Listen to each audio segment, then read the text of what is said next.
Mateo. Gracias, thank you, welcome, bienvenidos aquí.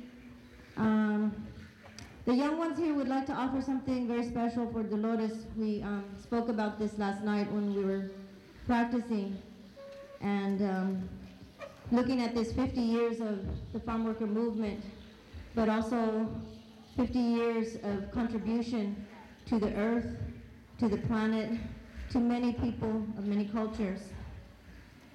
And the kids would like to take this time to get to know her, not in the history books that are it's left out in the schools.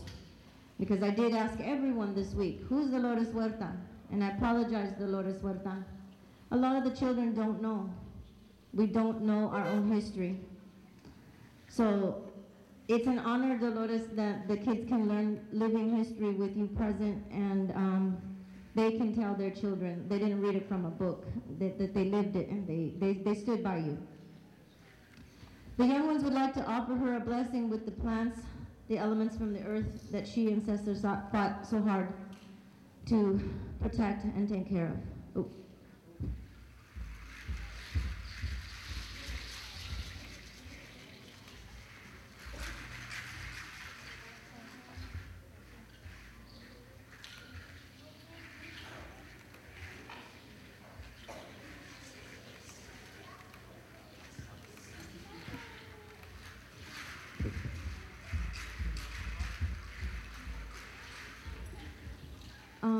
In honor of your father, Federico,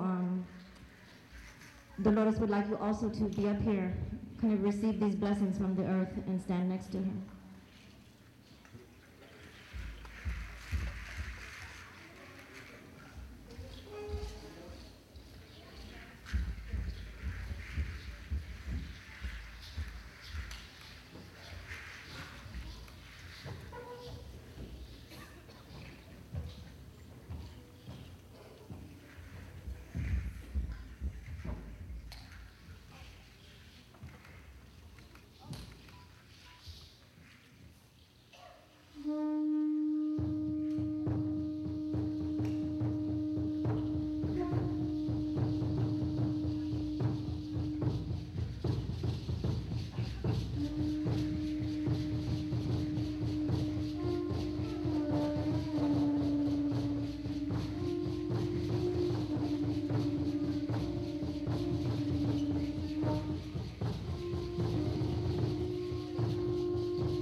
We thank you for allowing the children to have this time to be here and make sure that they saw faces and their living history. They're not reading it.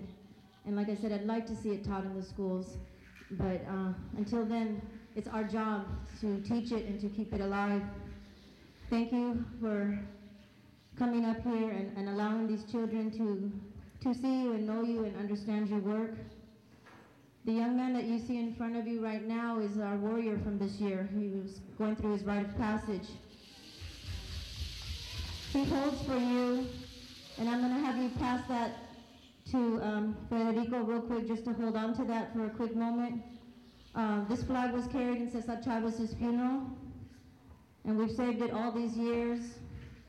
We bring it out today to remember him, to remember all the farm workers, to remember you, Dolores. And I hope that these young kids could grow up and do half of the work that you have done in this time. The children have decided to offer the dance or the prayer called Sentli in our language. Sentli is maíz, is corn. And if you watch the dance, you'll see the changes of the corn. You'll see the tilling of the earth, the planting of the seed, the roots growing. You'll see the corn coming up. You'll see the wind coming to blow the pollen around. You'll see popcorn being made and us enjoying our fruit. And then you'll see us cutting the stalk down and preparing for the next year. We're going to offer that prayer, and we're going to leave on that. And we ask the community that has come here today, the progress of our community is on our hands now. Just yesterday, my Canadian friends called me to tell me one of the elders had passed away up there. Our elders are doing all of the work. Thank Councilmember Araguin for asking me to be part of the program. And I'd like to especially recognize Dolores Huerta and Federico Chavez here. Dolores, we met many years ago in that tenement in New York when you were staging the boycott, and people came from all over, and they even slept on the roof. You might remember. So I just am very pleased to welcome you tonight and be part of remembering a great man who was kind and gentle, but at the same time, a warrior for his people and a warrior for justice. A tremendous role model whose legacy just keeps living through all of us. Thank you, have a wonderful time, and carry on. Thanks.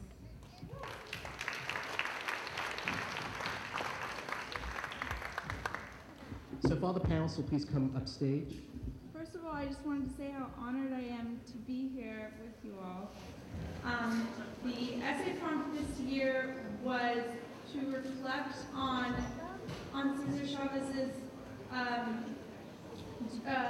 community service and how he empowered others, and to share what community service you had done and how that empowered those in your community. Also, I wrote this essay in March, so there are some references to events that took place earlier in that month. It is appropriate to think about Cesar Chavez's service to others during the month of March because it is Berkeley High's month of service. As a member of BHS leadership, I will be working this month to spread the word about community service. I've worked over the past few years on community service projects at both the local and global levels that I think have reflected Cesar Chavez's vision of empowering others.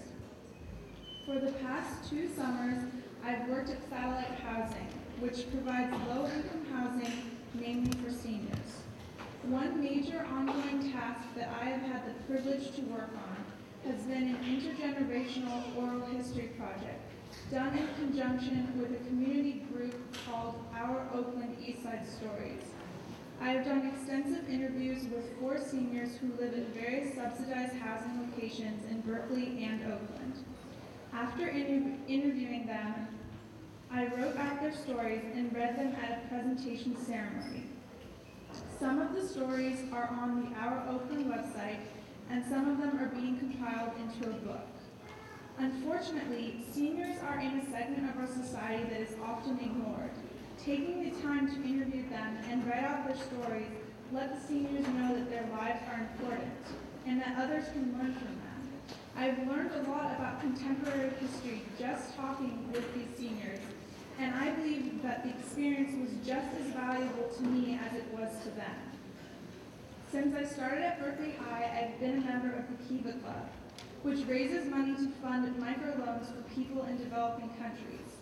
Frequently, these loans go to women because they often have no status in developing countries, so they are rarely considered for bank loans in their own communities. Generally, the loans are less than $1,000, but that can be enough for people to expand their small business and become more financially independent. Kiva Club members also work at fundraising events for Asante Africa Foundation, which builds schools and provides textbooks, uniforms, and scholarships for students in East Africa. So now we have more focused work and who are teachers who are mentoring, coaching, training our English language learner teachers, our two-way immersion, our bilingual teachers, and all our teachers on how to better serve our English language learners in our district. This came as a result of the studies that we've done on our long-term English language learners when we learned that students who have been in our schools for over 6 years were still not performing proficient in English, which was not acceptable.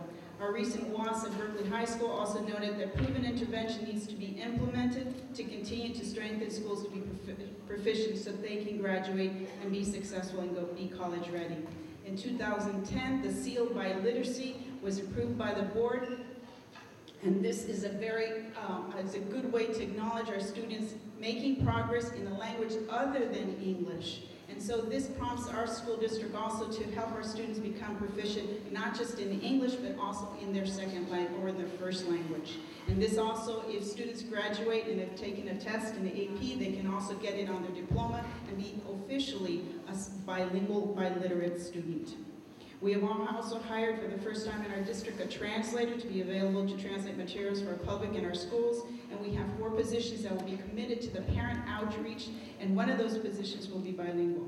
And I have to say, because this is what I do on an everyday basis, I'm a child care director, I'm a bilingual child care director, but also our school district operates child development programs. And throughout California, California is being threatened with child care cuts.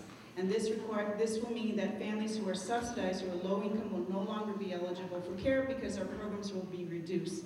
More importantly, what's not being discussed is when the governor's proposal is to propose a realignment. That means that child care will no longer be, child development service will no longer be in the State Department of Education, but will be in the Department of Social Service and Welfare, which families would have to go to the welfare office to qualify for care. We know that the families who are undocumented, who make up over 60% of the families who use subsidized care, will no longer be eligible for care. This is something that is not being implied or explicit to the community, but it is certainly something that will happen if realignment happens. So we have to vote, and we have to make it known. The proposal for cuts to child care is unfair to working families, and so we need to do something about this, and I'm glad you're all here to hear that.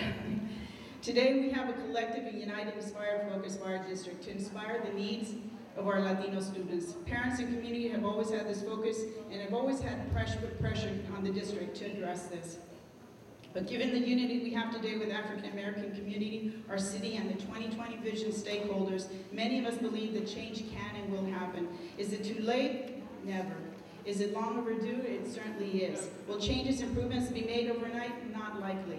But trust me, Berkeley Unified is working to create a continuum of long-lasting academic success for all of our students.